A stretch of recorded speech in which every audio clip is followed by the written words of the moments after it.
সালাতে দোয়া কবুল হয়। সালাতে দোয়া কবুলের তিন জায়গা।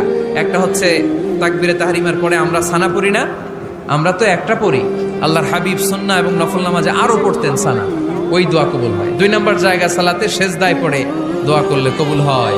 আকরাবু মা ইয়াকুনুল আবদু মির রাব্বিহি ওয়া হুয়া সাজিদ ফাকসিরু ফীহি দুআ। বান্দা যখন সেজদায় লুটিয়ে পড়ে, বান্দা আল্লাহর সবচেয়ে কাছে চলে যায়। তা কিন্তু বিশ্বনবী বলে, সেজদাটা তোমার রবের কুদরতি পায়ের উপরে পড়েছে। সেজদায় পড়ে দোয়া করে। সালাম ফিরানোর আগে বিশ্বনবী দোয়া করতেন, লা ইউসাল্লিমান্না আহাদুকুম হাত্তা ইয়াতাআওয়াযা মিন আরবা'a।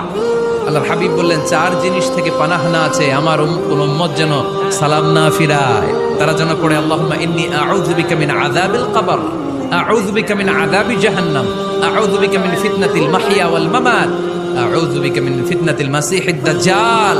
আল্লাহ কবরের আযাব থেকে বাঁচাও, আল্লাহ জাহান্নামের আগুন থেকে বাঁচাও, আল্লাহ জীবন